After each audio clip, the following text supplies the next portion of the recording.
शांति।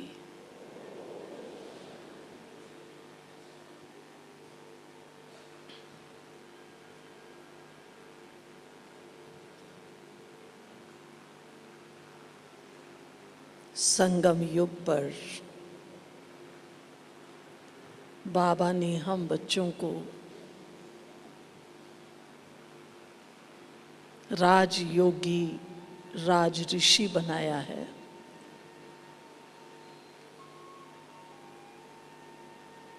हर बाबा का बच्चा दिल से चाहता है कि बाबा जो कहते हैं वह हम अनुभव करें और वह हम बन जाएं। इस बात से सहमत हैं? बाबा जो कहता है वही बनना चाहते हैं ना? वही बनना चाहते हैं ना? करना क्या चाहते हैं? एक है बनना। बनने की आशा वही रखेगा जिसने ये समझ लिया है, जान लिया है कि ये क्या चीज है। जैसे कोई डॉक्टर बनना चाहता है, कोई इंजीनियर बनना चाहता है, वह बच्चा जानता है डॉक्टर बनने से, इंजीनियर बनने से मुझे कितनी कमाई होगी, कितना ऊंचा ये प्रोफेशन है,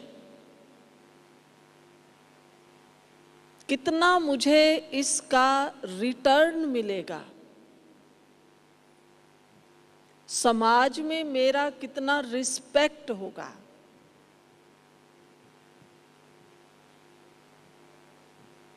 हम बाबा के बच्चों को क्या बनना है?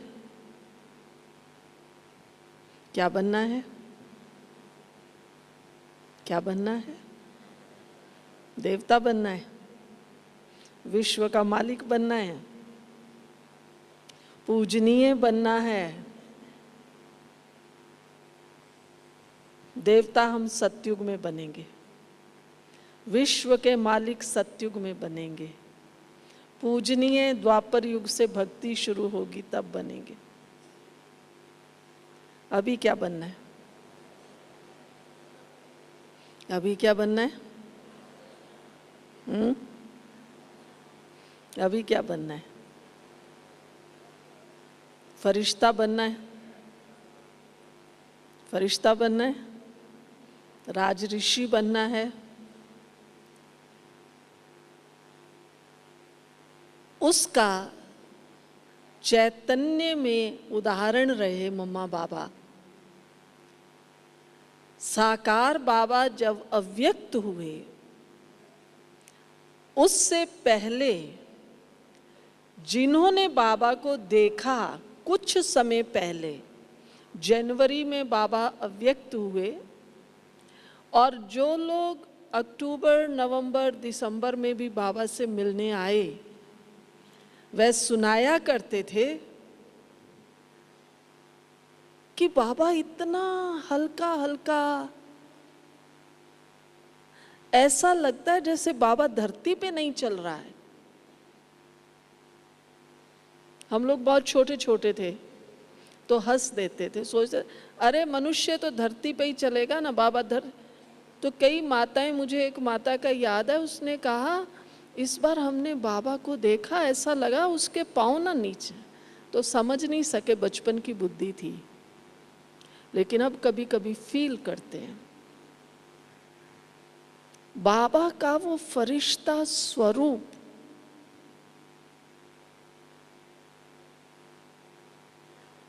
बहुतों ने अनुभव किया,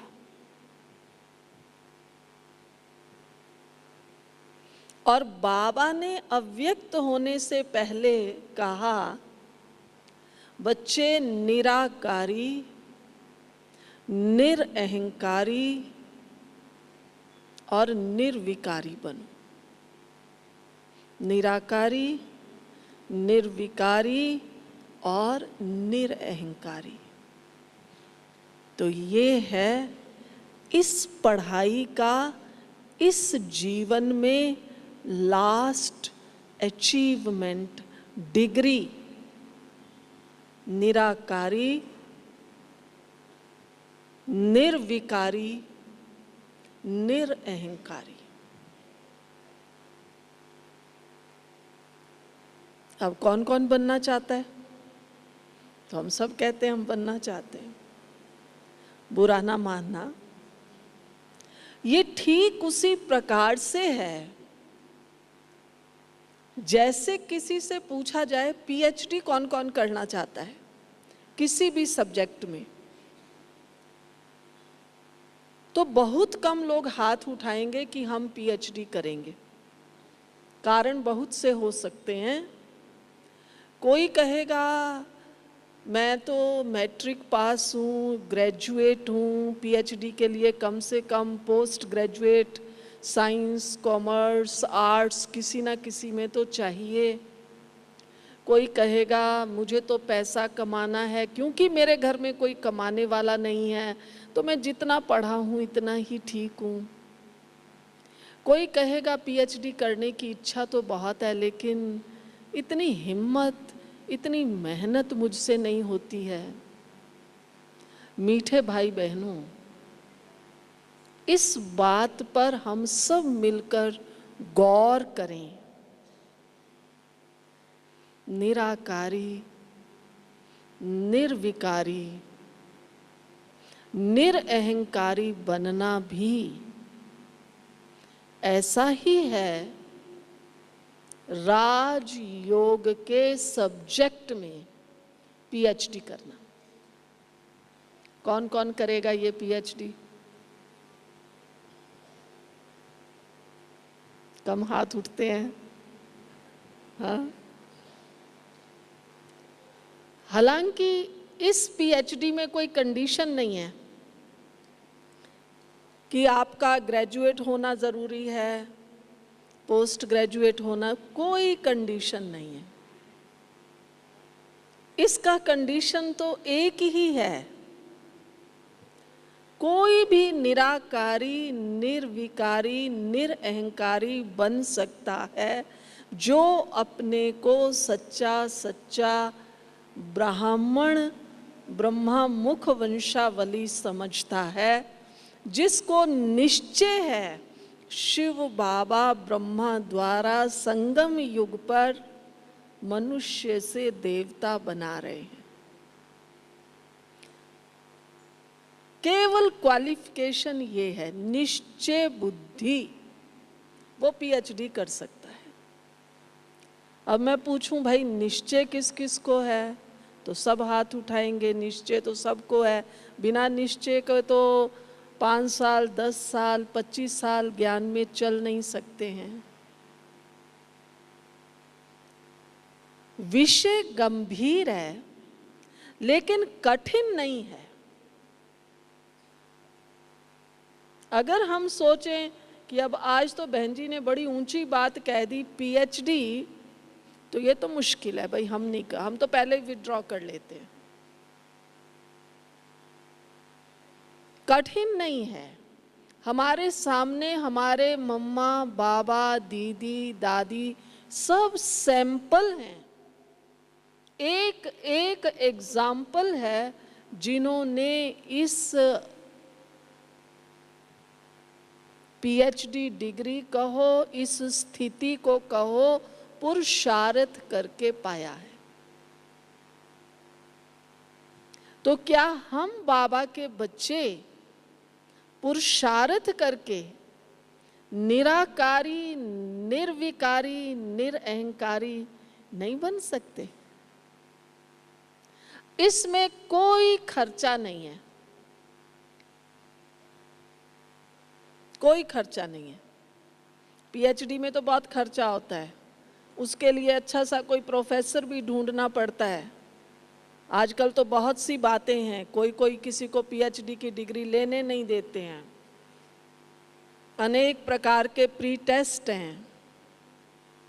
हमारी ये डिग्री बहुत बहुत सिंपल है, बस एक ही इसका खर्चा है। कौन सा खर्चा है? कौन सा खर्चा है? इसका खर्चा है समय, टाइम। जो समय दे सकते हैं और जिनका इंटरेस्ट है हमें ये डिग्री लेनी है, वो इस डिग्री को ले सकते हैं।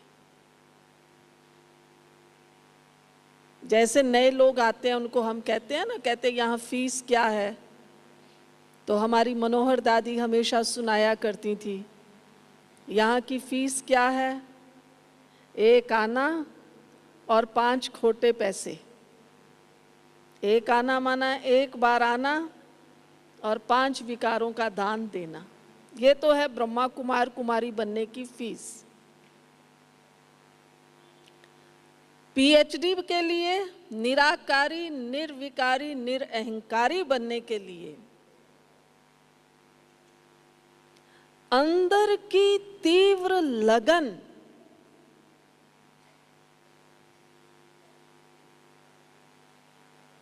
अव्यक्त बाबा ने बहुत बार कहा है, बच्चे लगन में मगन हो जाओ। पिछले साल की अव्यक्त मुरलियां देखें, लगन ऐसी हो, ज्वाला स्वरूप योग। भाई बहन कहते हैं, बहन जी ये ज्वाला स्वरूप योग क्या है? उसके लिए लगन, अंदर की तीव्र लगन। बस क्या भी है, मुझे ये बनना ही बनना है, निराकारी स्थिति को पाना ही पाना है।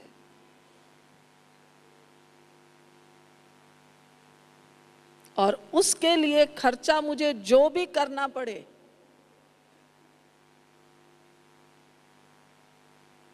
खर्चा है समय।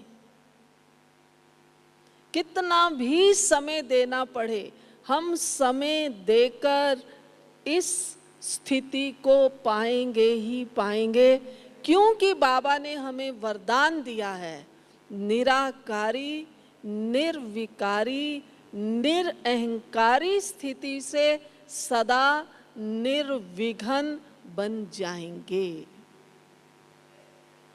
अब विघ्नों को मिटाने में हम लगे रहते हैं, संघर्ष करते रहते हैं। क्या करूं, ये हो गया, क्या करूं? बाबा ने कहा क्या करूं? निराकारी बन जाओ।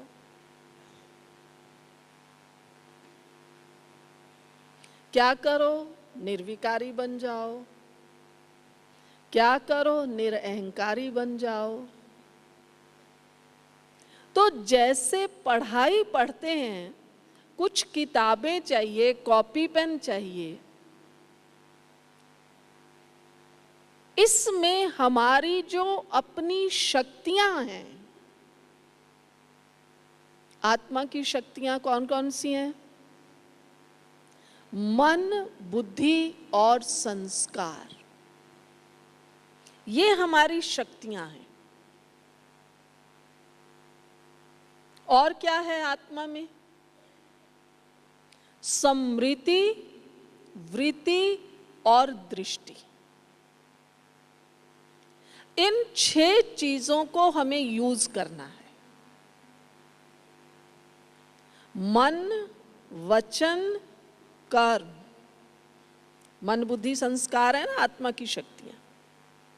मन रिमोट है। आजकल तो रिमोट का जमाना है ना, आप लोग घरों में टीवी चलाते हैं, रिमोट हाथ में रखते हैं। बहुत सी चीजें आजकल रिमोट से ही कंट्रोल होती हैं। हमारा रिमोट कौन सा है? मन हमारा रिमोट। इसको क्या करना है? हम भक्तों की तरह नहीं कह सकते। गीता में भी है, हे अर्जुन ये मन घोड़े की तरह, हवा की तरह चंचल है। तो लोग क्या कहते हैं, बहन जी ये तो गीता में भी कहा है मन इतना चंचल है, तो ये कैसे कंट्रोल हो सकता है? ये नहीं कहा कंट्रोल नहीं हो सकता। ये तो मन की क्वालिटी है। जैसे आजकल आप लोग कोई गाड़ी खरीदते हैं, कार लेते हैं, स्कूटर लेते हैं, बाइक लेते हैं, भाई इसका इंजन 10 सीसी 12 सीसी होता है ना। तो ये सीसी क्या है? Quality, horse power. ऐसे ही मन की गति, माना 1 सेकंड में, बाबा तो कहता बच्चे आत्मा यहां से निकली 1 सेकंड में रॉकेट से भी तेज वहां लंदन में जाके, अमेरिका में जाके जन्म ले सकती है। इसका मतलब ये नहीं हम इसको कंट्रोल नहीं कर सकते। इतनी फास्ट है तो इसका मालिक कितना एक्टिव होना चाहिए? मालिक कितना एक्टिव चाहिए? आत्मा मालिक है ना।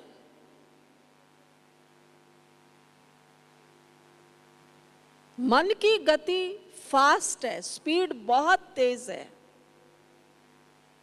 मन से ही मुझे निराकारी बनना है। मन को जो अनेक आकर्षण हैं, देह की वस्तु, पदार्थ, संबंध, तो हम क्या करते हैं? इन सब को हटाना शुरू कर देते हैं। गीता में भी है, हे अर्जुन, देह सहित देह के सर्व संबंध भूल। और जब हम बाबा के बनते हैं ना, तो बहुत लोग आकर ये कहते, बहन जी मैं जब से अब आपके पास आने लगे हैं ना, हम ज्ञान सुनते हैं, अब हमें हमारे पड़ोसी मित्र संबंधी कहते हैं, अच्छा अब तुम तो सब कुछ छोड़ दोगे, या तुमने सब कुछ छोड़ दिया। तो हम थोड़ा डरने भी लग जाते हैं, अच्छा सब छूट ना जाए, घर बार ना छूट जाए, मित्र संबंधी ना छूट जाए। लेकिन ध्यान दें, देह सहित देह के सर्व संबंध। संबंध तो बाद में छोड़ने हैं, पहले छोड़ना ही नहीं है। रहो संबंधों में, पहले क्या छोड़ना है? आज सवेरे की बाबा की मुरली याद करो।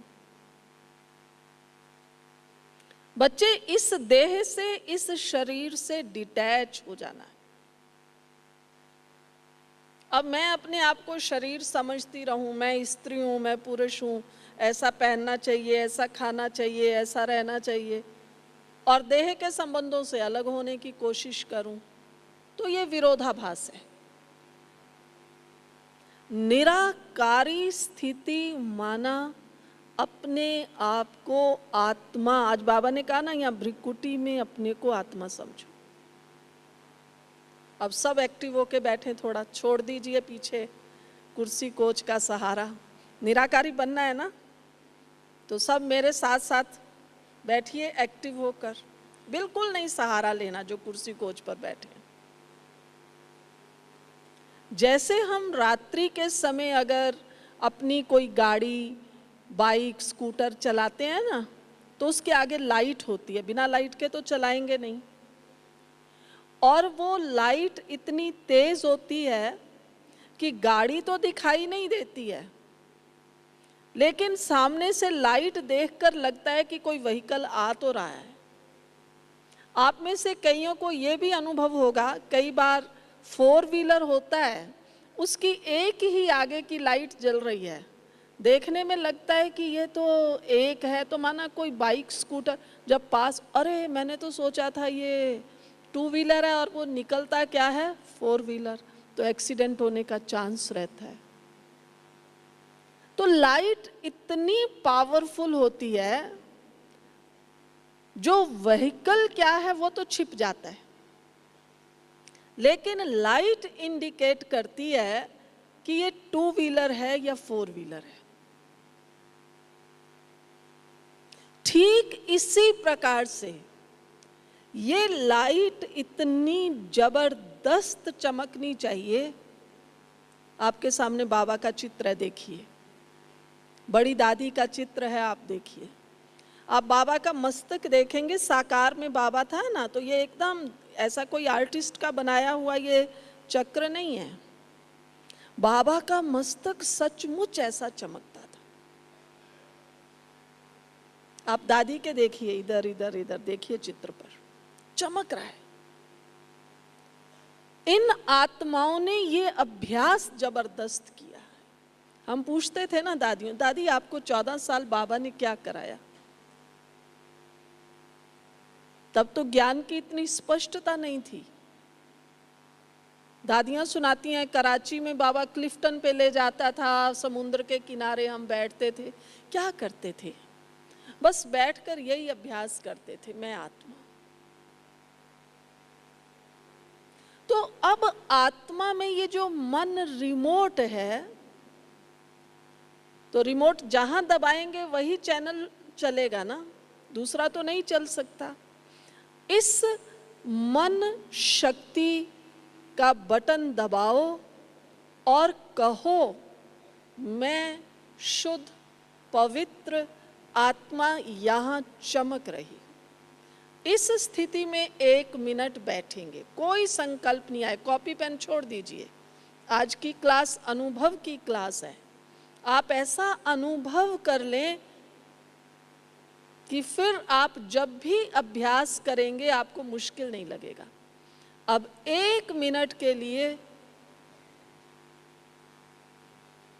मैं आत्मा भ्रिकुटी के बीच में चमकता हुआ दिव्य सितारा।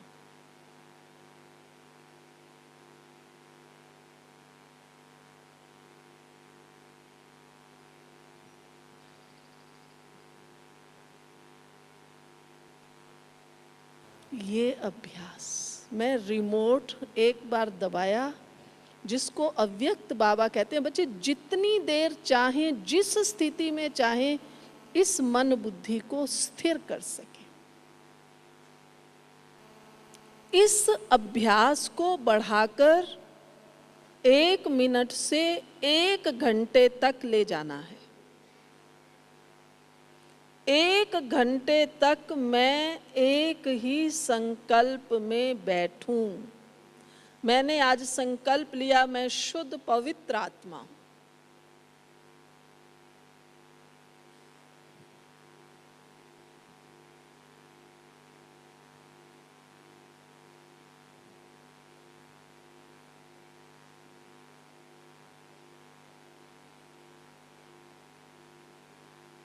इतनी स्थिरता अंदर में आनी चाहिए। अन्य कोई संकल्प नहीं। ऐसे भी नहीं मैं शुद्ध पवित्र आत्मा हूँ, फिर उसके बाद पवित्रता के सागर भावना, यही टिके रहना है, शुद्ध पवित्र आत्मा।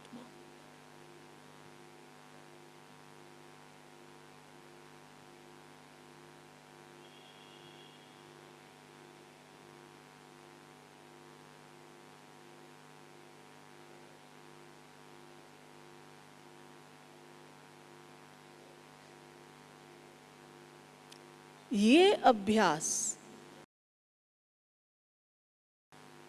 जब हमारा हो जाता है 1 घंटे तक, एक ही संकल्प, बाबा कहते हैं ना, एकाग्रता की शक्ति को बढ़ाओ। एक ही संकल्प में स्वयं को स्थिर कर सके।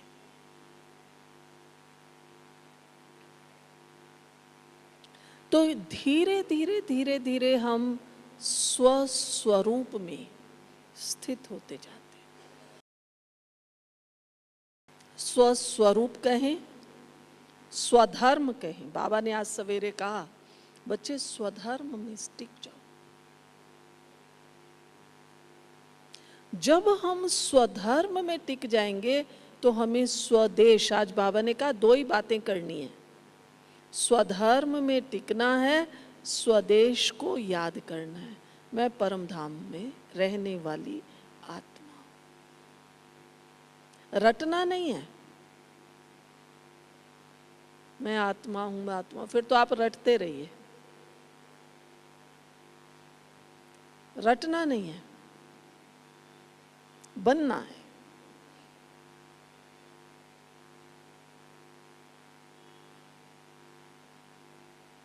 जैसे कहा परम धाम, बस ऐसे नहीं हाँ सूर्य चांद से पार ना, परम धाम। परम धाम कहते मैं परम धाम ज्योति जहाँ प्रकाश ही प्रकाश है, मैं पहुँच गई।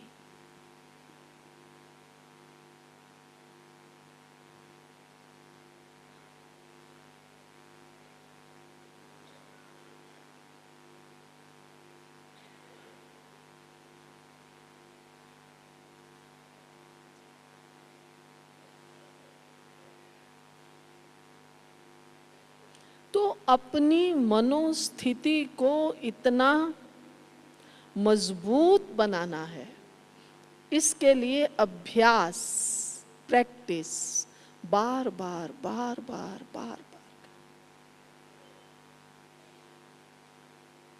तो मनसा कैसी हो? निराकारी, माना जिसको स्वरूप और स्वदेश हर घड़ी याद है, चाहे किचन में हैं, चाहे दुकान पर हैं, चाहे ऑफिस में हैं।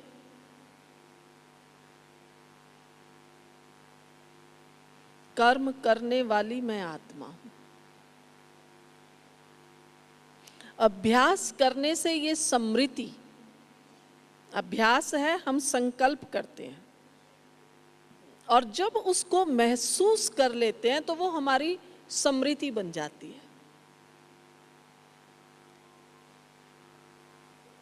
आज मान लीजिए हमारी उम्र 50-60 बरस है।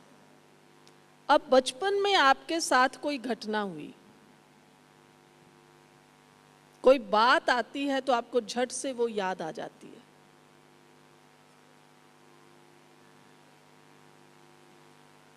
कि हम छोटे थे, हमें माँ बाप जो है शिमला घुमाने ले गए, हमने वहाँ ये देखा।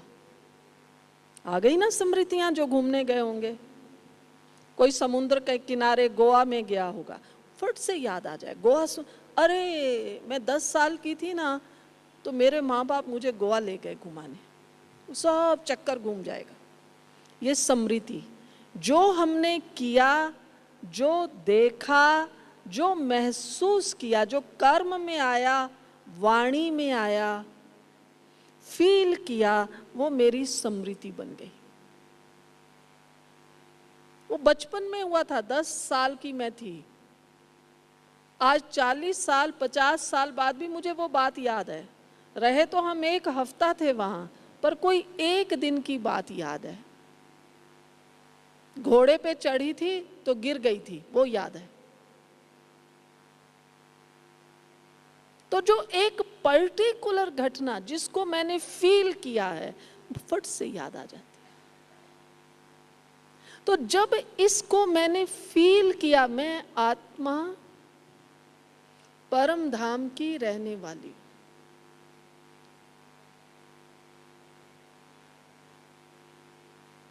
ये मेरी स्मृति पक्की हो जाएगी।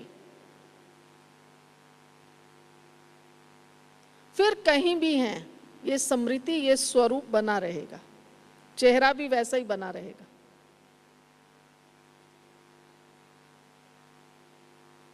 वाणी कैसी हो जाएगी? वाणी कैसी होगी फिर? अब योग से उठ के जाएंगे, कोई बाहर जाके झगड़ा करे, कहेंगे अरे योग से आए हो, झगड़ा क्यों कर रहे हो?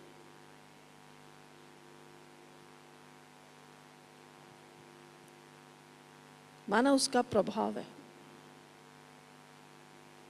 आपने कुछ मीठा खाया, लो ऊपर से चाय, कहेंगे नहीं नहीं अभी बहन जी मीठा खाया ना, अभी चाय नहीं। आप उस टेस्ट को बरकरार रखना चाहते हैं। योग में बैठे हैं, कोई थोड़ा आपको कहेगा आगे हो जाओ, बस ऐसे धीरे से ऐसे हो जाएंगे और बैठे रहेंगे, क्योंकि योग बहुत अच्छा लगा हुआ है। तो जब आत्मिक स्मृति, निज स्वरूप, हम शुरू में ज्ञान में आए, दादियां एक शब्द बहुत यूज करती थी, निज स्वरूप को याद करो, निज स्वरूप में रहो, निज आत्मन। तो ये जो निज स्वरूप है, ये मेरी स्मृति बन जाए। कहीं भी कर्म करेंगे, निज स्वरूप में देखेंगे। निज स्वरूप में देखना माना मैं भी आत्मा हूं, आप भी कौन है? आत्मा। मैं शुद्ध आत्मा हूं, आप भी शुद्ध आत्मा।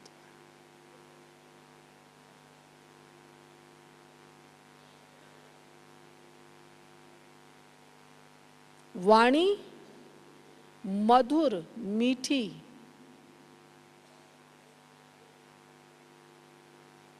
प्रेरणादायी, वरदानी, आशीर्वचन हो जाएंगे।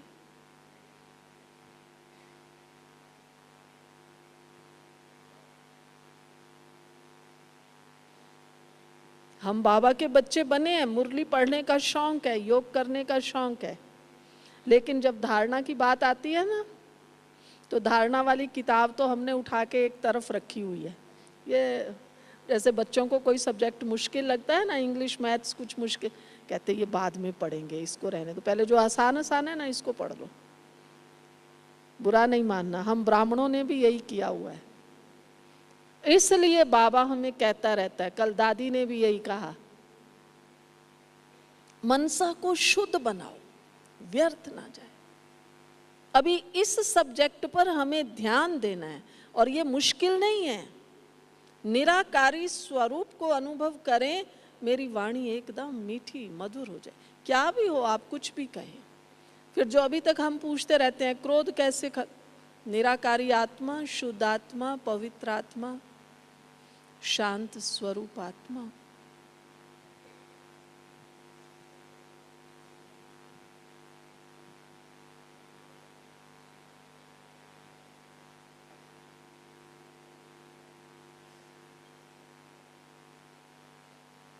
वाणी अपने आप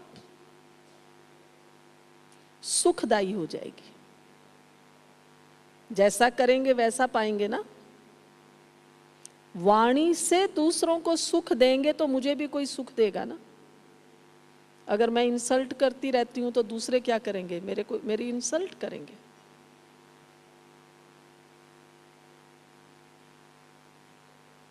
कर्म कैसा होगा, सुखदायी होगा।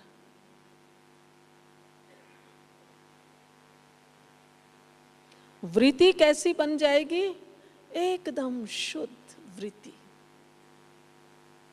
आसपास का वायुमंडल कैसा हो जाएगा, पावरफुल, जिसको हम साधारण भाषा में कहते हैं। कई लोग कहते हैं ना, इसका रुतबा बहुत है। ये कुछ है नहीं, पर बाहर से देखने में इसका रुतबा बहुत है, अंदर से तो डरपोक है। लेकिन जब हमारी वृत्ति श्रेष्ठ होती है, हमारे चारों ओर का जो ऑरा है, जो वायुमंडल है, इतना पावरफुल हो जाता है।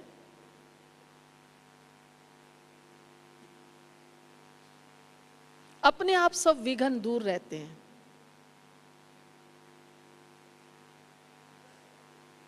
तो मन में संकल्प लाकर अपने संकल्पों को पावरफुल बनाते हैं, तब हमारी स्मृति में हमारा जो स्वमान है वो धारण होता है। बहुत से भाई बहन कहते हैं, बहन जी क्या क्या करें, स्वमान को याद करें। अच्छा, कितने दिन स्वमान का अभ्यास करें?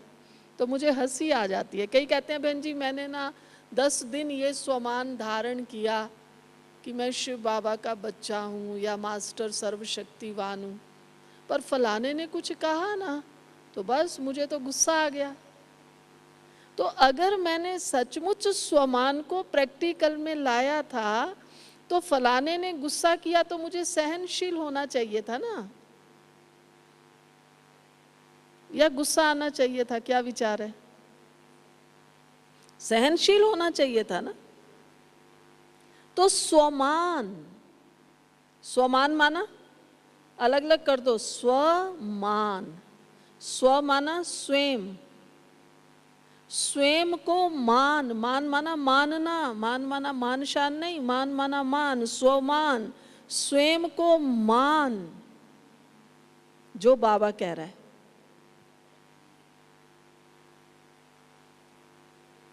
क्या कह रहा है?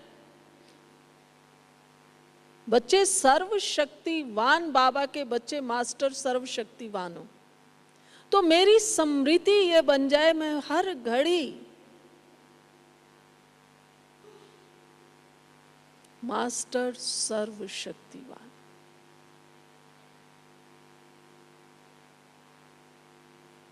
मास्टर ज्ञान सूर्य हूँ, मास्टर होली हंस। ऐसे नहीं गड़बड़ कर ली, गुस्सा कर लिया, सब लुटा दिया। अरे बाबा ने तो कहा तुम होली हंस हो, 1 घंटा तेरी मेरी कर ली, इधर की उधर की।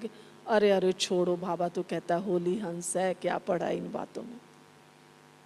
वो तो हमें तो तुरंत चेक चेंज।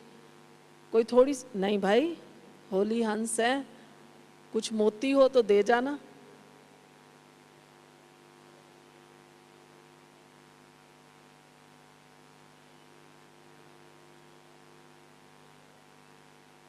तो ये संकल्प रूपी रिमोट, मन रूपी रिमोट को शक्तिशाली बनाए आत्मिक अभ्यास से, तो हमारी स्मृति स्वतः ही पावरफुल हो जाएगी। स्वमान हमारे बस यूं हैं ही, हम शिव शक्तियां हैं। पिछले दिनों एक बाबा की मुरली, अव्यक्त मुरली आप सबने भी सुनी होगी, मैं समझती हूँ 2-3 महीना हो गया, रिवाइज कोर्स की मुरली थी। बाबा ने कहा शिव शक्ति का अभ्यास करो, समस्या तुम्हारी ऐसे एक कदम पर भी जो खड़ी होगी ना, वो अपने आप हट जाएगी। कितनों ने ये अभ्यास किया शिव शक्ति का?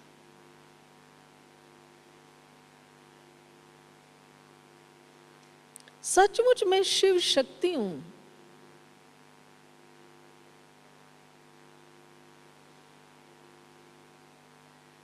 कदम कदम पर आने वाली छोटी छोटी बातें हमने देखा है। आप उसी समय याद कर, अपने स्वरूप को इमर्ज, याद करो नहीं, याद करो तो रॉन्ग शब्द है, इमर्ज करो, मैं शिव शक्ति हूं,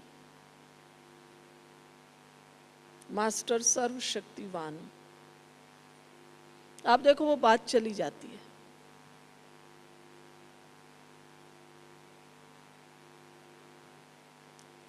तो मन और स्मृति, जितना मन में अभ्यास, स्मृति उतनी पावरफुल। क्लियर हुआ मन और स्मृति का? सबको क्लियर हुआ? जितना संकल्प हमारे श्रेष्ठ, स्मृति समर्थ, पावरफुल। वाणी उतनी ही शुद्ध,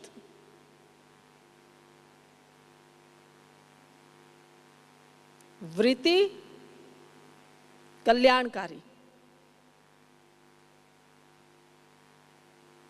और हमारा कर्म कौन सा होगा? कर्म कौन सा होगा?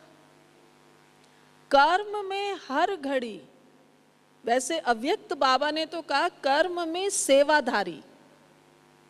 कुछ भी करो, चाहे दुकान पर जा रहे हैं, चाहे भोजन बना रहे हैं, मैं सेवाधारी हूं।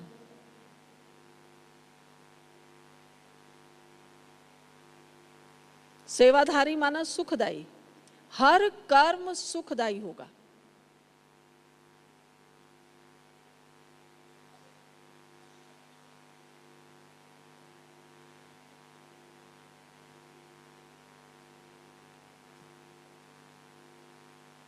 जब कर्म सुखदायी है फिर क्या होगा?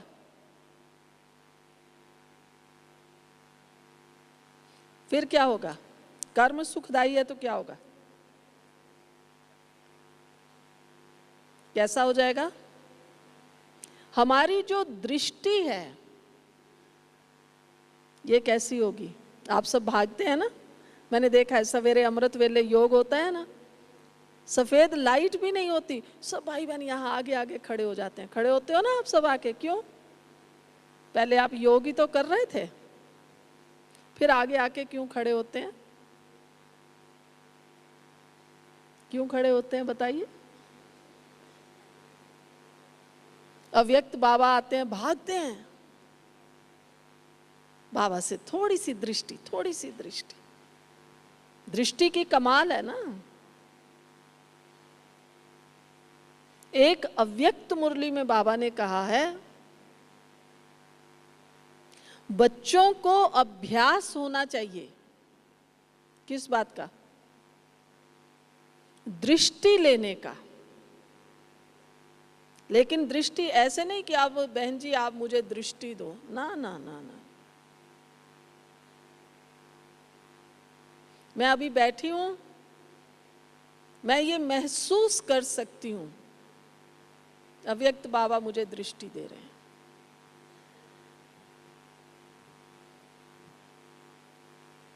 सूक्ष्म भावनाओं की बात है ना।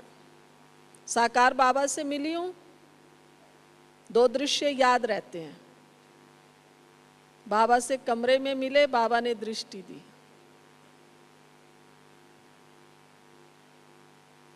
सवेरे की क्लास करा के बाबा हॉल से निकले, हॉल के दरवाजे पर पहले इधर ही मैं बाबा के आगे खड़ी थी, बाबा दृष्टि दे रहा था। तो साकार में बाबा हो ना हो, लेकिन बाबा मुझे दृष्टि दे रहा है, ये तो मैं महसूस कर सकती हूँ ना। हो सकता है आप कहें हमने तो बाबा को देखा नहीं, अव्यक्त बाबा को देखा, अव्यक्त बाबा की दृष्टि देखी। आप यहाँ बैठे हैं, आप अभी पहुंच जाइए अव्यक्त बाबा के आगे, बाबा आपको दृष्टि दे रहा है। बैठिए, फिर से एक्टिव होके हो जाइए थोड़े एक्टिव, और ऐसा महसूस कीजिए मैं ज्योति बिंदु आत्मा अव्यक्त बाबा के सामने हूं। बाबा मुझ आत्मा को पावरफुल दृष्टि दे रहा है।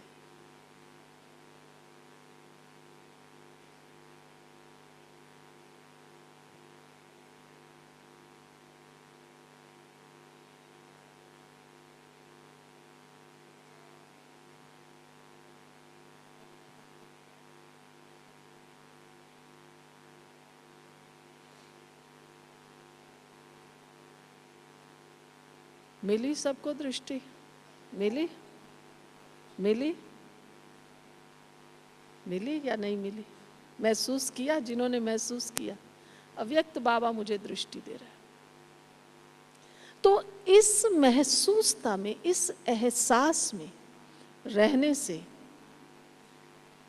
वाणी निर्विकारी, कर्म में निरअहंकारी हो जाएंगे। कृति मेरी श्रेष्ठ, दृष्टि मेरी ऊंची, नजर से निहाल करने वाले। लेकिन इसके लिए हमें कुछ बातों पर ध्यान देना होगा।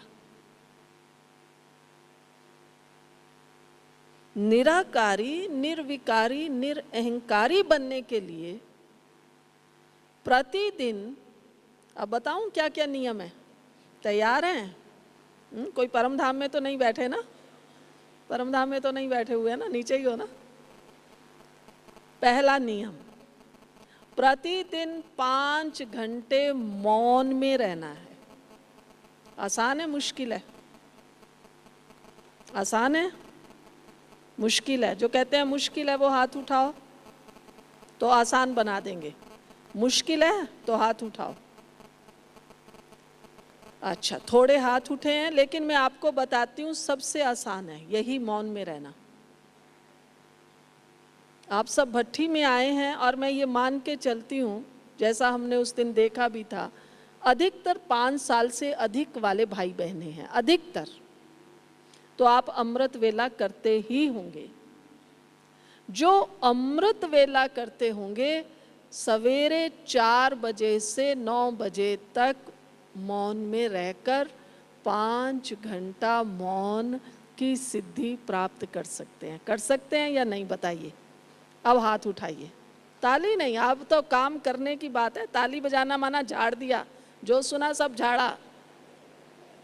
ताली नहीं बजाओ, हाथ उठाओ। हाँ, हम प्रतिज्ञा करते हैं, हम 5 घंटा मौन में रहेंगे, मोबाइल ऑफ। किसी भी कारण से आप मान लो 5 बजे उठते हैं, तो 5 से 10 मौन में रहिए। ऐसे नहीं सवेरे उठ के मेरा तौलिया कहाँ है, अरे ब्रश नहीं मिल रहा, अरे 6 बज गया, सेंटर पे जाना, अभी तक तुमने चाय नहीं बनाई। मौन माना मौन। चाय नहीं बनी, खुद बना लीजिए।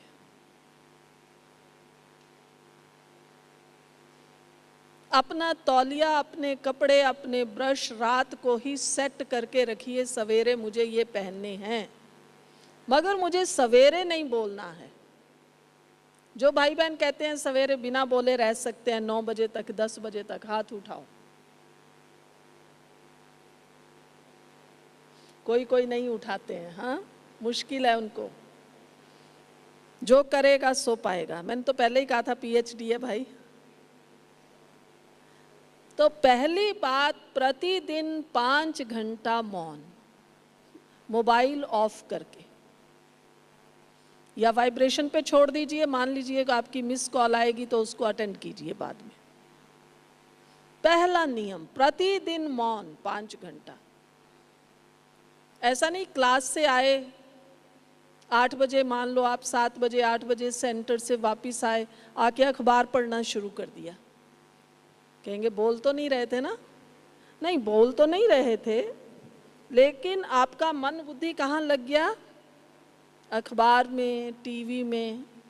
मौन माना बाबा की याद में रहना, मुरलियों का अध्ययन करना, स्वस्वरूप की साधना करना।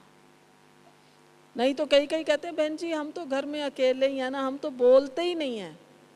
उसको मौन नहीं कहते। मौन माना जो साधना में लगा हुआ है, जो मुरलियां पढ़ रहा है, जो मनन चिंतन कर रहा है, 5 घंटा मौन। दूसरी बात, अमृत वेला पावरफुल। अमृत वेले का मौन का गहरा संबंध है हमारे भोजन के साथ। या तो रात्रि भोजन का त्याग, या 6 बजे तक भोजन खा लें, आपकी बहुत सी समस्याएं खत्म हो जाएंगी। रात को मुझे भोजन नहीं करना है, फल खा लीजिए, बॉयल सब्जी खा लीजिए, सूप पी लीजिए, दूध पी लीजिए, लेकिन अन्न का सेवन 6 बजे के बाद नहीं करना है। आप कहेंगे बाबा ने तो कभी नहीं कहा। राइट, बाबा ने कभी नहीं कहा, लेकिन साधना करनी है तो अपने शरीर को हल्का रखना होगा। आपकी बहुत सी बीमारियां ही खत्म हो जाएंगी अन्न के त्याग से। मिर्च मसाला घी सबसे बच जाएंगे। ऐसा भी नहीं कि आप भूखे रहो। कहेंगे बहन जी ने कहा था ना रात को नहीं खाना, पर मेरे को तो रात को नींद ही नहीं आई। ऐसा नहीं। खाओ, फल खा लो, दूध पी लो, बॉयल सब्जी खा लो। साकार में हमने बाबा को देखा। आज आप फिर कभी भी देखो दादियाँ क्या खाती हैं, दादी जानकी क्या खाती है, दादी गुलजार, इनका खाना देखो कितना सूक्ष्म है, सूक्ष्म। बाबा इतनी छोटी सी रोटी बाबा की आती थी बन के 2 रोटी, उसमें भी कोई बच्चे आओ बच्चे आओ बच्चे। पहले हमारे यज्ञ में ये बहुत रस्म था। हमारी दादियाँ भी, बाबा मम्मा भी, कोई भी आता था ना, मान लो थाली में बाबा खा रहा है, आ गए तो बाबा उसी में से एक टुकड़ा काट के बाप बच्चों आओ बच्चे आओ। माँ बाप कैसे होते हैं ना, बच्चे को खिलाते हैं। उसको हम कहते थे गिट्टी। तो भाग भाग के जाते थे बाबा से गिट्टी लेनी है, तो बाबा की आधी रोटी तो बच्चों को खिलाने में ही पूरी हो जाती थी। बहुत सूक्ष्म था बाबा का खाना, बहुत सूक्ष्म। दादियों का खाना आप पूछिए, बहुत सूक्ष्म है। महाभारत का दृश्य याद कीजिए, जब भीष्म पितामह से पूछा गया, वो कांटों की शैया पर हैं और बहुत सी ज्ञान की गहरी बातें बता रहे हैं। तब पांडवों ने पूछा कि जब द्रौपदी चीरहरण हुआ था तब आपका ये ज्ञान और ये बातें कहाँ गई? तो भीष्म पितामह ने क्या कहा? मैंने उस समय कौरवों का अन्न खाया हुआ था और अब कांटों की शैया पर लेटने से वो खून बह गया है। अब वो उसको ज्ञान दे रहा है, पांडवों को ज्ञान सुना रहा है। क्योंकि जैसा अन्न ही तो हजम होता है तो हमारा खून बनता है, वैसा मन। भोजन का मन के साथ गहरा संबंध है। अगर हम चाहते हैं निराकारी स्थिति, हमारा भोजन हल्का, जिसको गीता में कहा गया है एकदम भोजन कैसा होना चाहिए, सतोगुणी। गीता में भी है। तामसिक भोजन तो खैर बाबा के बच्चे खाते ही नहीं, हम अधिकतर रजोगुणी भोजन, गरिष्ठ भोजन खाते हैं। तला हुआ खाएंगे। कल भी आप सबको ब्रह्मा भोजन में पूरी मिली, खुशी खुशी से खाई होगी। लेकिन हम बाबा के बच्चों को तला हुआ भोजन बिल्कुल भी स्पर्श भी नहीं करना चाहिए।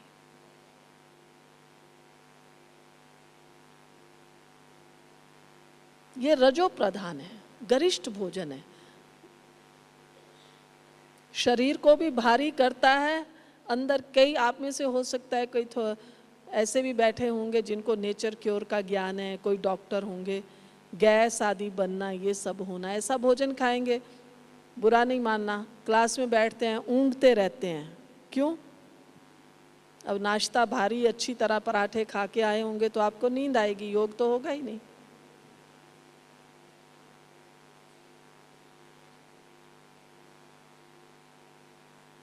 आप नाश्ते में केवल एक सेब खा लीजिए, एक केला खा लीजिए, 12 बजे भोजन कीजिए, हल्कापन आएगा। भोजन का गहरा संबंध है। हम मौन में भी तभी रह सकते हैं। तो पहला नियम 5 घंटा मौन, दूसरा नियम हल्का भोजन, रात के भोजन का त्याग। तीसरा नियम प्रतिदिन कम से कम 4-5 अव्यक्त मुरलियों का अध्ययन, 69 से लेकर अब तक जो भी बाबा की मुरलियां चली हैं, 1000-1200 के करीब मुरलियां हैं,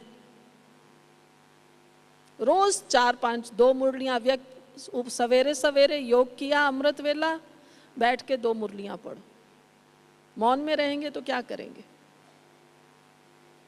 रात्रि को सोने से पहले मुरली पढ़ के सो जाओ। 3 मुरली तो आराम से पढ़ सकते हैं।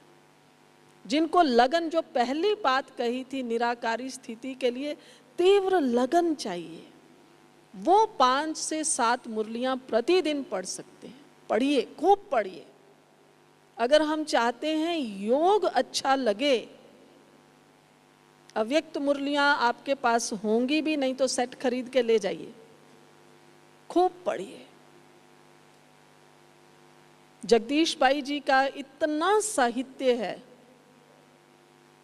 अभी जो ज्ञान सुधा जगदीश भाई की कई क्लासेस निकली हैं, आप ज्ञान सुधा भाग नंबर 2 पढ़ के देखिए, टोटल योग के ऊपर। योग कैसे करना चाहिए, एकाग्रता कैसे होनी चाहिए, योग अभ्यास के लिए क्या क्या करें, दिव्य गुणों का क्या महत्व है। जितनी हमारी पढ़ाई में रुचि होगी, बाबा कहता है ना ये पढ़ाई है, पढ़ो, तो हम सोचते हैं क्या पढ़ें, मुरली तो सवेरे सुनाए। हम कभी ये सोचते ही नहीं हैं कि बाबा की मुरलियों को रिवाइज किया जाए। ये हमारा सिलेबस है ना। देवता कैसे बनेंगे? बिना सिलेबस का अभ्यास किए थोड़ी देवता बन जाएंगे। पास तो होना पड़ेगा ना। बाबा ने बहुत होमवर्क हमें दिया हुआ है। एकाग्रता का अभ्यास करो, अशरीरीपन का अभ्यास करो, गुणों की शक्तियों का अनुभव, गुणों का अनुभव करो, शक्तियों का अनुभव करो। ये बाबा ने सब हमें होमवर्क दिया हुआ है। मुरली पढ़ेंगे, बार बार हैमरिंग होगी,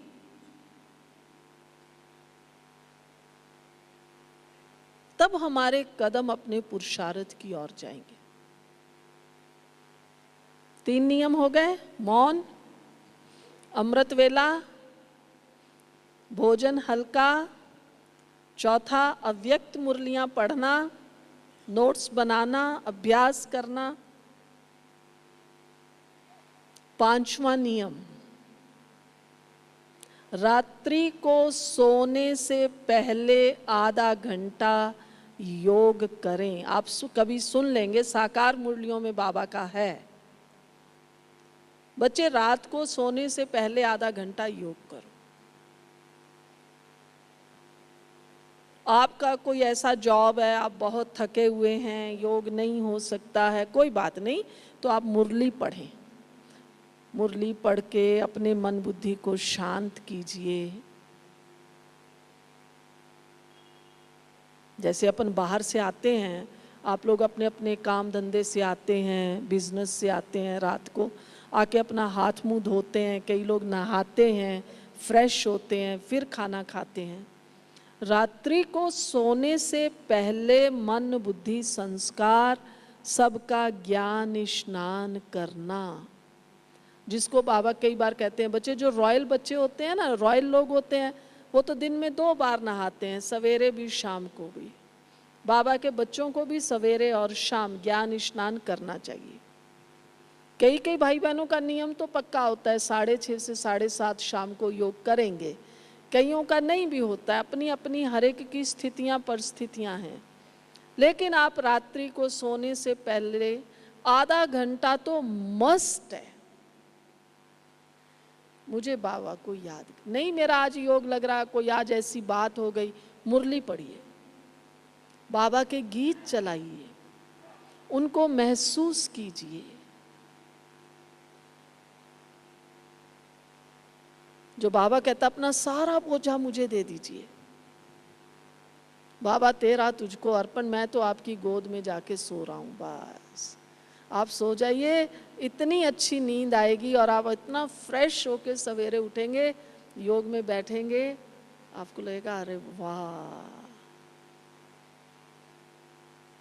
और अमृत वेले जब योग में बैठते हैं तो मुझे हमेशा योग, अब ऐसा नहीं करना मैं बाबा के आगे बैठा हूँ, शुद्ध आत्मा हूँ, ये योग नहीं, ये हमारा कोई निराकारी स्थिति वालों का ये योग नहीं है।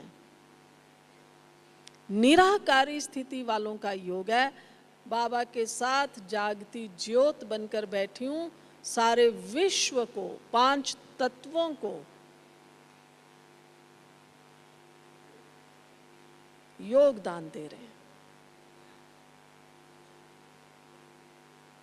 तो ये बाबा का ज्ञान कहें, विषय कहें, निराकारी, निर्विकारी, निरअहंकारी, गहरा विषय है।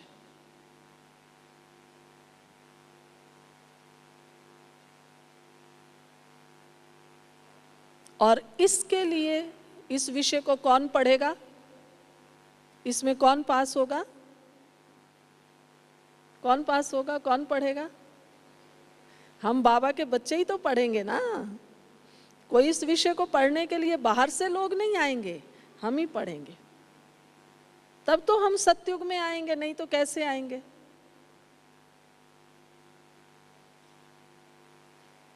और आप तो बाबा के वो रतन हो, युगलों को देखकर तो बाबा साकार कितना खुश होता है। ये बाबा को प्रत्यक्ष करने वाले हैं, ये ज्ञान को सिद्ध करने वाले हैं।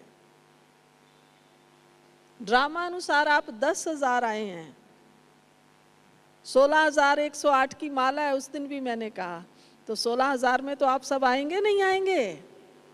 आएंगे? अब बेशक ताली बजा लो। आप ही हैं 16,000 की माला में आने वाले। तो ये लक्ष्य यहां से पक्का करके जाओ, हमें ही 16,000 की माला में आना है, निराकारी, निर्विकारी, निरअहंकारी बनना है। उसके लिए मेरी मनसा वाचा कर्मणा दृष्टि वृत्ति कृति सब कैसी हो? श्रेष्ठ। तो अब करें अभ्यास। चलो बैठो, फिर छोड़ो अपना कॉपी पेन, सब एकदम एक्टिव होके बैठो। आपके आसपास कोई थोड़ा सोने वाला है तो उसको जगा दो। अब हंसने लग गए, हाँ?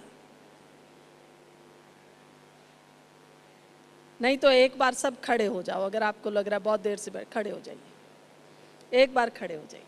आवाज नहीं, आवाज क्यों करते हैं? आवाज नहीं।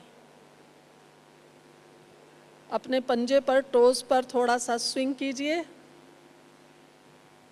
1 2 1 2 1 2 1 2। हाथ ऊंचे कर लीजिए, लगाइए छत को, हाथ लगाइए, लगाइए, ऊंचा ऊंचा कीजिए, ऊंचा कीजिए, लगाइए। हाथ नीचे करें और अपने दाएं बाएं घूमिए। पहले लेफ्ट राइट, घूमिए घूमिए, left right, left right, stop. एक बार फिर ज़रा हाथ ऊंचे कर लीजिए, लगाइए इस छत को, हाथ लगाइए, ऊंचा कर दीजिए, एकदम ऊंचा। चलो हाथ नीचे कर लीजिए। हो गए सब फ्रेश? बैठिए। आवाज नहीं। भाई एक बात तो मैं ज़रूर कहूँगी, इस भट्ठी में कम से कम जितने भाई बहन आए हैं, मौन रखना है ना 5 घंटे, तो अभी तो 2-3 दिन रहोगे, 2-3 दिन तो मौन में रहो। यहाँ से ही स्वरूप बन के जाओ। अब जितने दिन रहेंगे, कोई कल जाएगा, कोई परसों जाएगा, कोई उससे भी अगले दिन जाएगा, 3 दिन मुझे मौन में ही रहना है, आपस में भी बोलो नहीं। मैं तो देखती हूँ सवेरे 4 बजे अमृत वेले का योग करके जाते हैं ना, आपस में बातें करने लग जाते हैं। जितना आप शांत रहेंगे, बाबा कहते हैं जितना अंतर्मुखी उतना हर्षित मुख। अंदर समेटो, समेटने की शक्ति, समाने की शक्ति। अच्छा कुछ सुन लिया, कोई बात नहीं, ऐसे नहीं, अरे तुम्हें मालूम है मैंने, उसने ऐसे कहा, ऐसा हो गया। समा लो ना, इतना हाजमा कमजोर भी क्यों रखते हैं?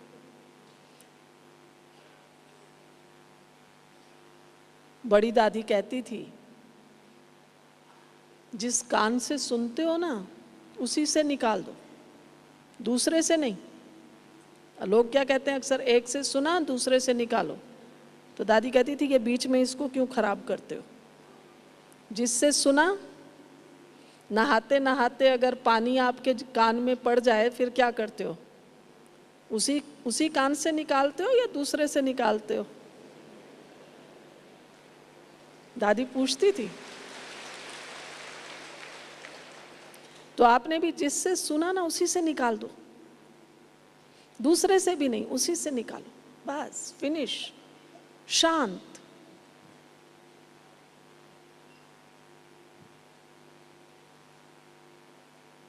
निराकारी स्थिति के लिए, ज्वालामुखी योग के लिए आंतरिक शांति, धैर्यता बहुत जरूरी है। तो अब तो आप एक्टिव हो गए, तो बैठिए एक्टिव होके, और धीरे धीरे हम कुछ स्थितियों का अनुभव करेंगे। सबसे पहले अपनी आत्मिक स्थिति, निज स्वरूप, अनादि स्वरूप 1 सेकंड में परम धाम में पहुंच जाएं। मैं आत्मा अति सूक्ष्म ज्योति बिंदु आत्मा,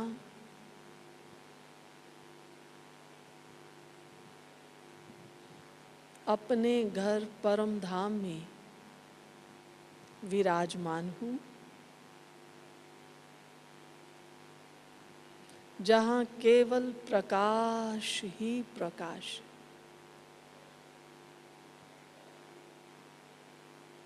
चारों ओर शांति ही शांति।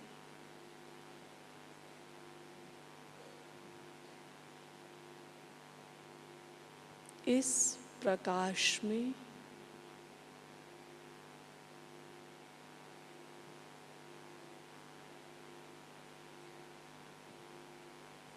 चमकता हुआ मैं दिव्य सितारा,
परम धाम की ये शांति और प्रकाश पाकर मैं आत्मा एकदम आनंद में हो गई हूँ।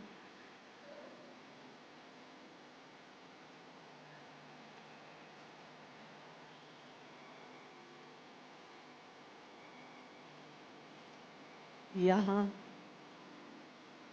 इस दिव्य प्रकाश में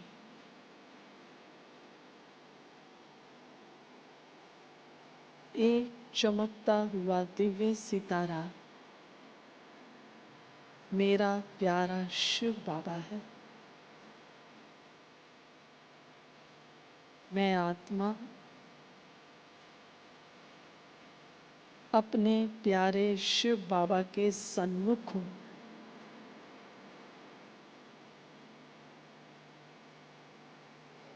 जो सर्वशक्तिवान सर्व गुणों के भंडार है।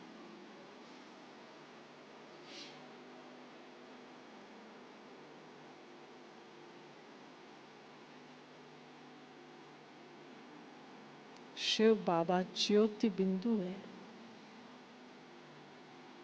सर्वशक्तिवान सर्व गुणों के भंडार।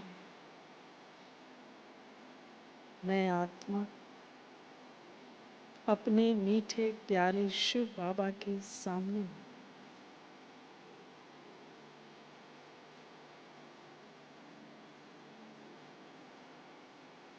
मेरा शिव बाबा सत्य पिता, सत्य शिक्षक, सत्य गुरु,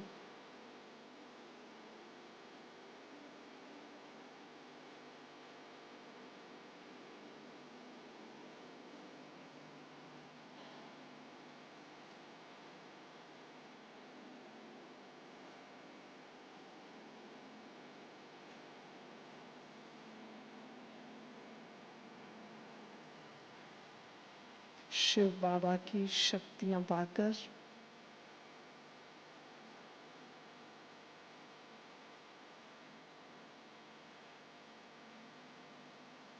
मैं आत्मा स्वयं को मास्टर सर्वशक्तिवान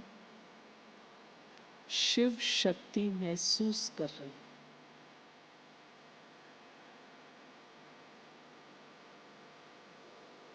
पूरे विश्व को, प्रकृति के पांचों ही तत्वों को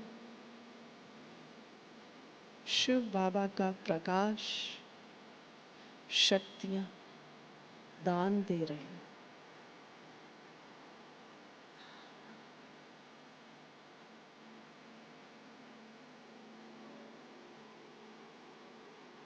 बाबा का हर बच्चा प्रसन्न रहे, शांत रहे। प्रकृति के पांचों ही तत्व सदा सहयोगी सेवाधारी बने रहे, पावन बने, सुखदायी बने।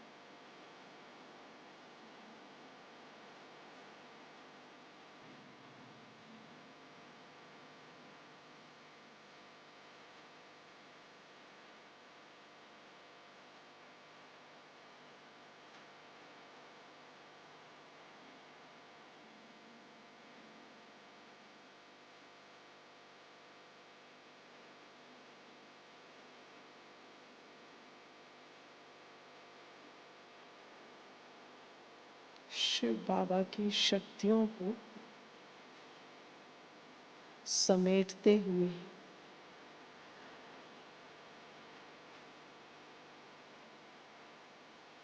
मैं आत्मा उन्हें अपने कार्य क्षेत्र की ओर जाने के लिए तैयार हो।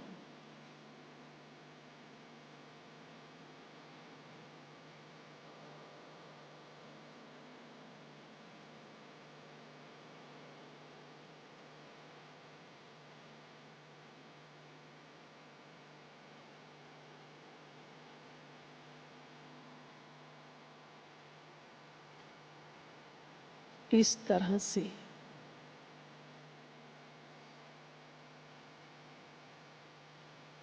प्रतिदिन अपने अनादि स्वरूप को इमर्ज करें।